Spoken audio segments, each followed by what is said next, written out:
It's precisely 6:15. This is the news on Sri Lanka Broadcasting Corporation. News is edited by Anjana Duramgoda, read by Sabrina Zawahir. The headlines. The President reaffirms Sri Lanka's dedication to peaceful utilization of nuclear energy. The Prime Minister calls on Thai entrepreneurs to invest in Sri Lanka. Minister assures no fuel shortage. Bus fares to be revised in line with fuel prices. Government refutes allegations made by various parties about lack of funding towards the Anuradhapura Posan program.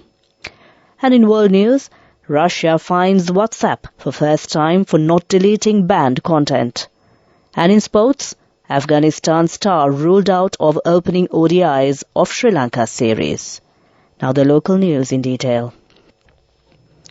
President Ranil Wickremesinghe has held a meeting with Dr. Robert Floyd, the Executive Secretary of the Comprehensive Nuclear Test Ban Treaty Organization this morning, the President's Media Division reported. In the course of their discussion, President Wickremesinghe has reaffirmed Sri Lanka's dedication to the peaceful utilization of nuclear energy, the PMD said. Dr. Floyd arrived in Sri Lanka yesterday for a 5-day official visit, during which he is scheduled to pay courtesy calls to Foreign Affairs Minister Ali Sabri, Environment Minister Nazir Ahmed, and meet with senior officials of the Foreign Affairs Ministry, Defence Ministry, and the Geological Survey and Mines Bureau. Sri Lanka signed the Comprehensive Nuclear Test Ban Treaty on October 24, 1996, and a facility agreement with the CTBTO in June 2000, which led the way for the establishment of an auxiliary seismological station in Pallekele, Kandy, as part of the international monitoring system to verify compliance with the CTBT. Prime Minister Dinesh Gunawardena addressed a large forum of Thai businessmen, industrialists and entrepreneurs, urging them to invest in Sri Lanka. He pointed out they should take advantage of tax rebates and access to many markets through free trade agreements to sell their products when they invest in Sri Lanka. Addressing a forum in which Federation of Thai Industries, Tourism Council of Thailand, BOI of Thailand, International Chamber of Commerce in Thailand, and the Thai Chamber of Commerce took part in the Sri Lanka Embassy in Bangkok on May 31st, the Premier said Sri Lanka seeks mutual investment opportunities as Thailand is a long-standing friend with strong religious, cultural and social bonds. He pointed out that the government has given top priority for Sri Lanka to become an investment-friendly country with high level of doing business to attract sustainable foreign direct investment.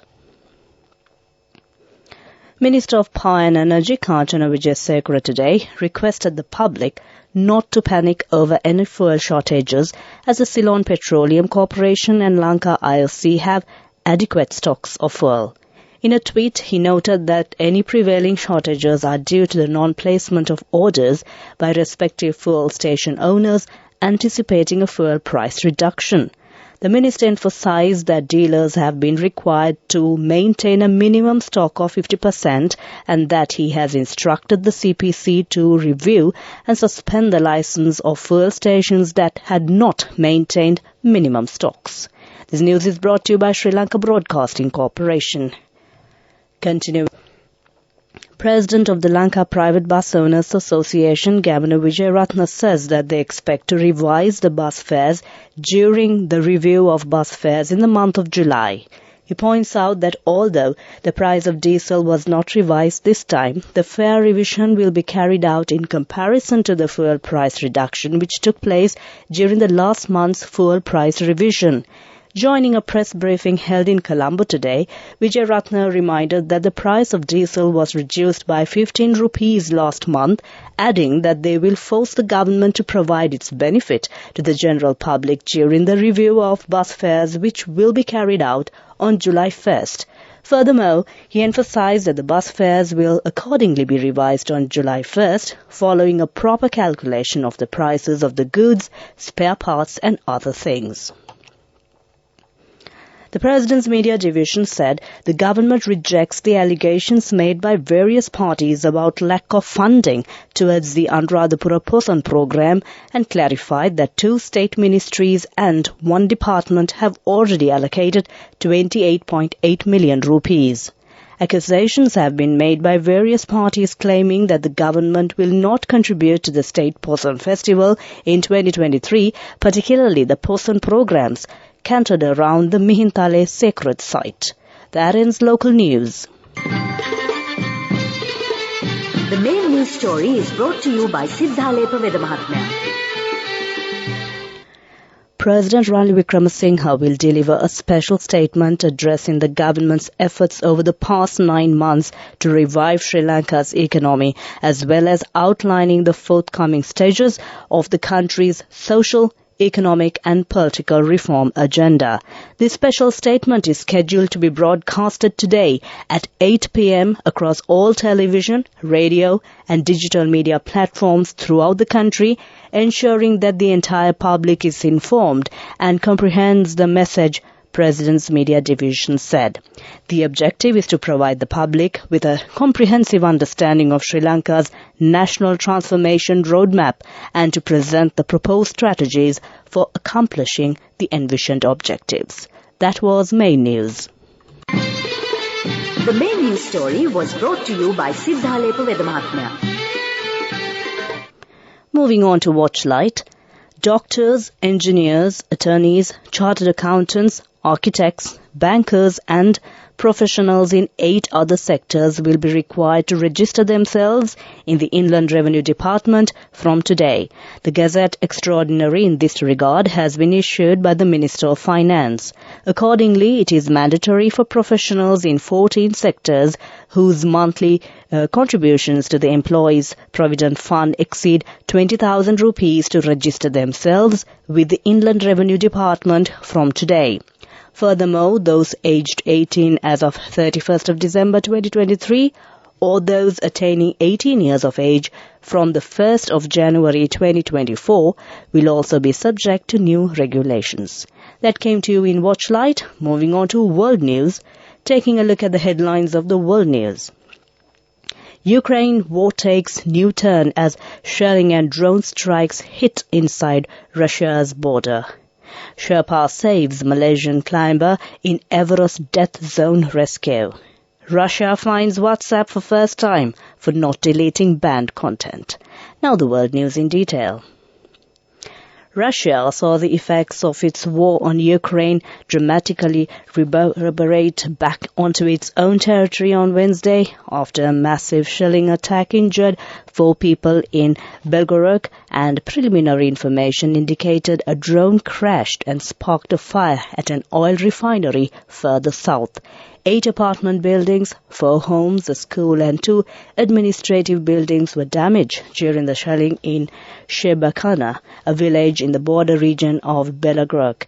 Its governor said as the oblast increasingly becomes a hotbed of straying violence.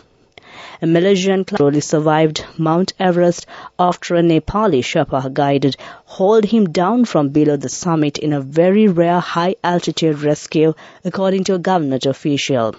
George Sherpa, 30, was guiding a Chinese client to the 8,849-meter summit of Everest on May 18th when he saw the Malaysian climber clinging to a rope and shivering from extreme cold in the area called the death zone, where temperatures can dip to minus 30 degrees Celsius or lower. A Russian court today fined messenger service WhatsApp $37,080 for not deleting banned content, its first fine in Russia for that offense. Although WhatsApp parent company Meta Platforms International was last year banned in Russia as an extremist organization, the messenger app, which is widely popular in Russia, has not previously faced penalties for failing to remove prohibited information. Other Meta services, Facebook and Instagram, now banned in Russia, have been fined over content, as have the likes of Twitter and Alphabet's Google. WhatsApp, however, has previously been fined for its alleged refusal to comply with Russian data law and store Russian users' data on servers in the country. That ends World News. Prior to concluding the headlines of the World News. Ukraine war takes new turn as shelling drone strikes hits inside Russia's border. Sherpa saves Malaysian climber in Everest death zone rescue. Russia fines WhatsApp for first time for not deleting banned content. That ends World News. Development News. Sri Lankan economists Gayasha Samarakon and Muthukrishna Sarvanathan say that a road and rail bridge across the Pox Strait will bring down the transport cost in India-Sri Lanka trade by 50%. Making a strong pitch for the revival of a 2002 Indo-Sri Lankan plan to build a road and rail bridge across the Pox Strait, the economists say that it will boost trade, investment and economic development in both countries. The proposed 23-kilometer bridge is an alternative to the Setu Samudaram project. The latter envisages cutting a canal across the Pox Strait. It's controversial because it could cause environmental damage. The SSP idea has been rekindled by the Tamil Nadu State Assembly through a resolution in January 2023, which said that the canal will boost economic activity in southern Tamil Nadu, which is currently backward. That was development news. Moving on to sports news. Star spinner Rashid Khan will be sidelined for Afghanistan's opening two matches of the 3 ODI series against Sri Lanka due to a lower back injury. Rashid Khan is set to miss the first 2 ODIs of the series against Sri Lanka, but is expected to return for the third and final match, the Afghanistan Cricket Board confirmed. The 3-match series will commence on 2nd June with all games set to be played at the Mahinda Rajapaksa International Stadium in Hambantota. That was sports news. Go ekak tiyana youth ekata life ekේ change ekata niyamata set wenna as wahagena dakapu hina habe karanna youth ekata niyamata set wenna friendship ekaka menna. The all new NSB Ithru Mithru account, NSB IM, a plan for your dream. Business News. Sponsored by National Savings Bank, the safest place for your money. Sri Lanka's leading e-commerce platform Deraz announced the Deraz First Day Sale, a monthly event that happens on the first day of every month, featuring an array of products from the latest in fashion to top-tier lifestyle, beauty and electronics products with great deals and free shipping discounts. Commenting on Deraz First Day Sale, Head of Traffic Operations at Deraz, Mr. Firaz Makka, said, "We have curated a day of shopping and have collaborated with leading Sri Lankan and global brands to offer a wide variety of products at great value. Furthermore, free shipping, select discounts and flash sales will run throughout the day to offer more savings on the widest variety of products to our customers." That was Business News. Business News. Sponsored by National Savings Bank, the safest place for your money. Go ekak tiyana youth ekata life ekේ change ekata niyamata set wenna as wahagena dakapu hina habe karanna youth ekata niyamata set wenna friendship ekaka menna. The all new NSB Ithru Mithru account, NSB IM, a plan for your dream. Moving on to economic news, Sri Lanka's central bank cut its key interest rates by 250 basic points on Thursday as inflation eased, signaling that the South Asian nation was emerging from a devastating financial crisis and ready for a rebound in the growth. The Central Bank of Sri Lanka cut its standing deposit facility rate and standing lending facility rate to 13% and 14%, respectively, from 15.5% and 16.5% previously. Most analysts had expected the bank to keep rates steady. The rates are now at their lowest since March 2022, at the start of the crisis. That was economic news. Weather Report. Finally, we take a look at the weather report. The Met Department says several spells of showers will occur in western Sabaragamuwa, central and southern provinces. Fairly heavy showers above 50 millimeters are likely at some places in Galle, Matara and Kautara districts. A few showers will occur in northwestern province. Showers or thundershowers will occur at several places in Nuva and eastern provinces during the evening or night. That was the weather report. Prior to concluding this bulletin of news, the headlines once again. The President reaffirmed Sri Lanka's dedication to peaceful utilization of nuclear energy.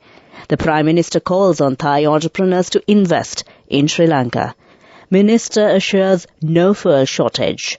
Bus fares to be revised in line with fuel prices.